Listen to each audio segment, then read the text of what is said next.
ನಮಸ್ತೆ ಎಲ್ಲರಿಗೂ ಆಶಾಸ್ ಕಿಚನ್ಗೆ ಸ್ವಾಗತ.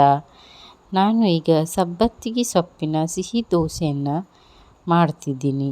ಮೊದಲಿಗೆ ನಾನು ವೈಟ್ ರೈಸನ್ನು ತಗೊಂಡಿದ್ದೀನಿ. 2 ಪಾವ್ನಷ್ಟು ಅಕ್ಕಿಯನ್ನು 6 ಗಂಟೆಗಳ ಕಾಲ ನೆನೆಸಿಟ್ಟುಕೊಳ್ತಿದ್ದೀನಿ. ನೋಡಿ, ಚೆನ್ನಾಗಿ ನೆನೆದಿದೆ. ಸರಿಯಾಗಿ ಅಕ್ಕಿ ನೆನೆದರೆ ದೋಸೆ ಕೂಡ ಚೆನ್ನಾಗಿ ಬರ್ತದೆ.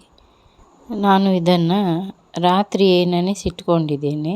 ಈ ಅಕ್ಕಿಯನ್ನು ತೊಳೆದುಕೊಳ್ಬೇಕು. ಸಬ್ಬಸಿಗೆ ಸೊಪ್ಪು, ಬೆಲ್ಲ, ಉಪ್ಪು ರೆಡಿ ಮಾಡಿ ಇಟ್ಕೊಂಡಿದ್ದೀನಿ. ಮೊದಲಿಗೆ ಸಬ್ಬಸಿಗೆ ಸೊಪ್ಪನ್ನು ಸಣ್ಣ ಸಣ್ಣದಾಗಿ ಕಟ್ ಮಾಡಿಕೊಳ್ಬೇಕು. ಕಟ್ ಮಾಡಿ ಆದ ನಂತರ ಈ ಸಬ್ಬಸಿಗೆ ಸೊಪ್ಪನ್ನು ಅಕ್ಕಿಗೆ ಸೇರಿಸ್ಕೊಳ್ತಿದ್ದೀನಿ. ಮತ್ತು ಅರ್ಧ ಕಪ್ನಷ್ಟು ಬೆಲ್ಲವನ್ನು ಸೇರಿಸ್ತಿದ್ದೀನಿ.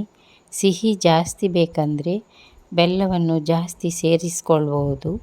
ರುಚಿಗೆ ತಕ್ಕಷ್ಟು ಉಪ್ಪು ಸೇರಿಸ್ಕೊಳ್ತಿದ್ದೀನಿ. ಇದನ್ನು ಸಣ್ಣದಾಗಿ ಗ್ರೈಂಡ್ ಮಾಡಿಕೊಳ್ಬೇಕು. ಗ್ರೈಂಡ್ ಮಾಡಿ ತಗೊಳ್ತೀನಿ. ಈ ಸಬ್ಬಸಿಗೆ ಸೊಪ್ಪಿನಲ್ಲಿ ಮಾಡಿದಂತಹ ದೋಸೆ ಆರೋಗ್ಯಕ್ಕೆ ತುಂಬಾ ಒಳ್ಳೆಯದು.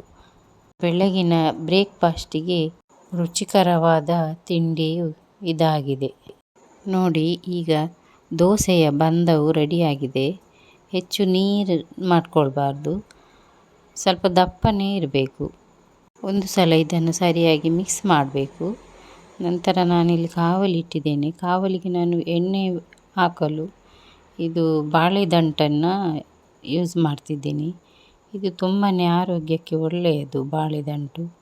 ಇಲ್ಲದಿದ್ದರೆ ಈರುಳ್ಳಿಯನ್ನು ಅರ್ಧ ಕಟ್ ಮಾಡಿ ಈ ಥರ ಸ್ಪೂನಿಗೆ ಸಿಕ್ಕಿಸಿಕೊಂಡು ಎಣ್ಣೆಯನ್ನು ಸ್ಪ್ರೆಡ್ ಮಾಡ್ಬೋದು.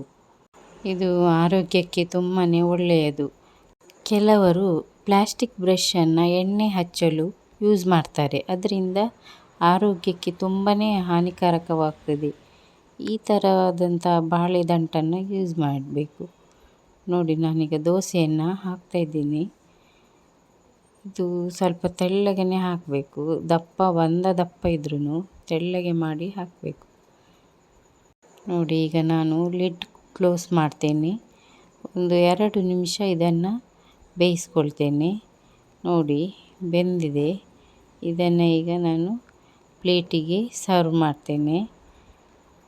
ತುಂಬಾ ಟೇಸ್ಟಿಯಾದಂತಹ ದೋಸೆ ಇದು.